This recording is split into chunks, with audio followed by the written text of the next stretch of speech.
ৰাতি প্ৰায় আপোনাৰ 11টামান বাজিত আমি সন্দেহযুক্ত এজন ল'ৰা ইয়াতে আপোনাৰ ধৰিছিলোঁ আৰু সন্দেহজনক ল'ৰাজন ধৰাৰ পিছত মোটামুটি আপোনাৰ 1টামান বাজিত আমি পুলিচ প্ৰশাসনক খবৰ দিছিলোঁ। খবৰ দিয়াত পুলিচ প্ৰশাসন ইয়ালৈ আহি মিছামাৰী থানাৰ পুলিচ প্ৰশাসন আহি তেওঁলোকৰ ফৰেহে কিবা আপোনাৰ মতামত দাঙি ধৰে আৰু আমাৰ যিখিনি 15-20 জন যি আপোনাৰ যুৱকসকলে ধৰিছিল তেওঁলোকক আপোনাৰ অশ্লীল ব্যৱহাৰ কৰিবৰ চেষ্টা কৰে আৰু এই নেপালী বস্তি গাঁৱৰ ভিডিপি ছেক্ৰেটৰী হিচাপে মই আহি ল'ৰাজনক ৰেষ্ট কৰাৰ কথা কোৱাৰ পিছত তেখেতসকলে আইন কানুনৰ কথা বিভিন্ন ধৰণৰ উজহাত দেখুৱাই আমাক লাষ্ট পৰ্যায়ত আমাক কি বুলি কয় সান্তনা দিলে কি বুলি কয় ঠিক আছে আমি ল'ৰাজন লৈ যাম এই বুলি লৈ গৈ ৰেল ষ্টেচনৰ ওচৰত সেই ল'ৰাজনক আকৌ আপোনাৰ এৰি দিয়া খবৰ পাওঁ। গতিকে আমি আজি ইমান দিনে মিছামাৰী মৌজাৰ নেপালী বস্তি গাঁৱত এঘৰ মুছলিম মানুহ আছে, কিন্তু আমি দাদা ভাই হিচাপে চলাৰ চেষ্টা কৰি আছিলোঁ। কিন্তু তেখেতসকলৰ যিটো কূটনীতি আৰু তেখেতসকলৰ যি ব্যৱসায়, এই ব্যৱসায়ত আমি নেপালী বস্তিৰ ৰাইজৰ লগতে সমূহ মিছামাৰীৰ ৰাইজে হতাশ হৈছোঁ।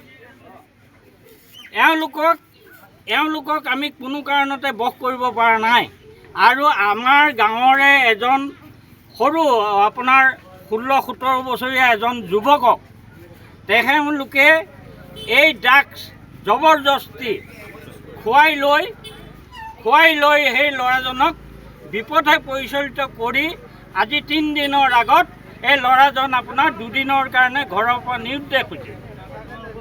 মিছামাৰী মৌজাৰ ল'ৰাখনে বিচাৰি সেই ল'ৰাজনক কিবা কৰি উদ্ধাৰ কৰিছে আৰু আমি তেওঁৰ মুখৰ পৰা গম পাইছোঁ যে জাহিৰ আলম বুলিব যিজন ব্যক্তি, তেওঁ আপোনাৰ মিছামাৰী নেপালী বস্তি গাঁৱতে বসবাস কৰি তেওঁ আপোনাৰ ড্ৰাগছ ব্যৱসায় কৰে বুলি আমাৰ হাতত সম্পূৰ্ণ তথ্য ওলাই পৰিছে। সেয়েহে তেওঁলোকক আমি সমূহ ৰাইজে আজি তেওঁলোকক আমি সকিয়নি দিছোঁ আৰু তেওঁলোকক সময়সীমা বান্ধি দিছোঁ। 1 মাহৰ ভিতৰত আজি 16 আগষ্ট, আগন্তুক অহা মাহৰ 16 তাৰিখৰ আগত এই ল'ৰাজন হয় আমাৰ ওচৰত চাৰেণ্ডাৰ কৰিব লাগিব, নহয়তো তেওঁ ইয়াৰ পৰা ঘৰ বাৰী দাদা ভাই মা বহিন কাকু সকলোকে এৰি থৈ তেওঁ ইয়াৰ পৰা বিদায় ল'ব লাগিব। তেওঁ বিহাৰৰ পৰা আহিছে, বিহাৰলৈ যাব লাগিব। এই হ'ল আমাৰ সিদ্ধান্ত। ৰহমান তেওঁ আৰক্ষী আটক কৰিছিলে, কিন্তু এদিনতে বেল পালে, কি ক'ব? হয়, এইটো এটা দুৰ্ভাগ্যজনক এটা ঘটনা আৰু এইটো প্ৰশাসনৰ ভুল বা আমাৰ সংবিধানৰ ভুল, এইটো ক'ব নোৱাৰোঁ মই। 6টা কণ্টেইনাৰ সহ হাতেলোতে ধৰিছে, ধৰাৰ পাছতো এদিনতে এই বেলত যদি আহি যায়, এইটো কাৰ ভুল? সংবিধানৰ ভুল হ'ব পাৰে বা প্ৰশাসনৰ ভুল হ'ব পাৰে। এইটো তদন্ত আমাৰ শোণিতপুৰ জিলাৰ এছ পি ছাৰৰ পৰা এইটো তদন্ত কৰি তাৰ আমাক উত্তৰ লাগিব কেনেকৈ এদিনতে বেল পায়। ড্ৰাগছ সহ 6টা কণ্টেইনাৰ ধৰিছিলে। ৰাইজ, সকলো ৰাইজ তথা মিছামাৰী অঞ্চলৰ জ্যেষ্ঠ নাগৰিক সমিতি, ৰাভা সাহিত্য সভা আদিকে ধৰি বিভিন্ন ব্যক্তিসকল উপস্থিত হ'ল আৰু আমি এটা সিদ্ধান্ত গ্ৰহণ কৰিলোঁ। যোৱা পৰহি দিনাখন আমি গম পাইছিলোঁ, আয়া নিউজত আমি গম পাইছিলোঁ যে আমাৰ গাঁওখনৰ নাম সন্নিৱিষ্ট হৈছিলে নিউজটো, যে ড্ৰাগছ বিক্ৰী কৰে নেপালী বস্তি গাঁৱৰ বুলি কৈ পেলাই। তাৰপিছত মই ভিডিপি ছেক্ৰেটাৰীক ক'লোঁ যে এইটো অতি সোনকালে মানুহজনীক মাতিব লাগে আৰু ৰাইজ সমাজখন বহুৱাই পেলাই তেওঁক সুধিব লাগে যে মানুহজন কোন, আপুনি জানে। তো পৰহি দিনাখন তেখেতক মতা হ'ল আৰু তেখেতে নাম উচ্চাৰণ কৰিলে জাহিৰ খান বুলি আমাৰ গাঁৱত। পৰহি দিনা সিদ্ধান্ত গ্ৰহণ কৰা হ'ল আজি 10টা বজাত সকলো ৰাইজকে, গোটেই গাঁৱৰ ৰাইজ উপস্থিত হৈ তেখেতসকলক গাঁৱৰ পৰা যাতে আৰু গাঁৱত বসবাস কৰিব নোৱাৰে, গাঁৱৰ পৰা ওলাই যাব লাগিব।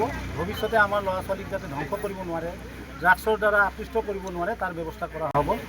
আৰু আজি আমি তেখেতসকলৰ ঘৰত উপস্থিত হ'লোঁ। জাহিৰ খান ঘৰত উপস্থিত নাই, তেওঁৰ পত্নীয়ে স্বাক্ষৰ কৰিছে আৰু স্বাক্ষৰত লিখা আছে ড্ৰাগছ বিক্ৰী কৰাটো সত্য। গতিকে আজি 16/8/2024 তাৰিখ, আজিৰ পৰা এমাহৰ ভিতৰত, অহা 16/9/2024 ভিতৰত জাহিৰ খানে এই গাঁও বা ৰাজ্য এৰি গুচি যাব। তলত তেখেতৰ পত্নীয়ে স্বাক্ষৰ কৰিছে আৰু তেখেতৰ ভাতৃয়ে স্বাক্ষৰ কৰিছে। বাকীকেইজন ভাতৃয়ে সুন্দৰকৈ ব্যৱসায় কৰি আছে, আমাৰ একো ক'বলগীয়া নাই, মাত্ৰ জাহিৰ খান আৰু আমাৰ গাঁৱত থাকিব নোৱাৰে। আৰু এটা কথা আপোনালোকৰ মাধ্যমেৰে আজি ক'ব বিচাৰিছোঁ, আজি আৰম্ভণি এইখন গাঁৱত গোটেই মিছামাৰীত যিমানে ড্ৰাগছ বেচে বা যিসকল ইয়াৰ লগত জড়িত আছে, যিসকলে গ্ৰহণ কৰে, তেওঁলোকৰ বাবে আজি এটা আহ্বান যে আজিৰ পৰা আৰম্ভ হৈছে আৰু গোটেই মিছামাৰীত এই ব্যৱস্থাটো চলিব। আমি চবতে উচ্ছেদ কৰিম। আকৌ সকলোকে প্ৰশাসনৰ লগত লৈ সামাজিক মাধ্যম তথা প্ৰশাসনৰ গণ্ডিৰ ভিতৰত থাকি আমি কাৰ্যভাৰ কৰিম, গোটেই কাৰ্যসূচী গ্ৰহণ কৰিম। মিছামাৰীত যাতে আমাৰ নতুন উঠি অহা প্ৰজন্ম ধ্বংস নহয়, তাৰ বাবে ড্ৰাগছৰ এগেইনষ্টত আমি কাৰ্যসূচী হাতত ল'ম।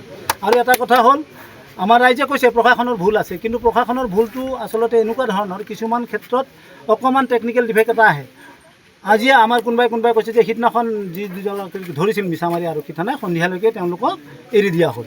কথা হ'ল, অকণমানো যদি ড্ৰাগছ নাপায়, তাক যদি হাতে লোটে ধৰিব নোৱাৰে, তেতিয়াহ'লে তাক বন্দী কৰি ৰখাটো বহুত কঠিন। ভাৰতীয় সংবিধানখনৰ সুৰুঙা ইমান আছে।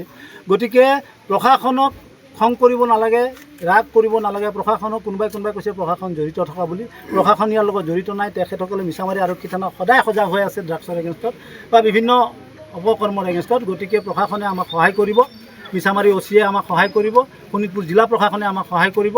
আৰু ইয়াক কেনেকৈ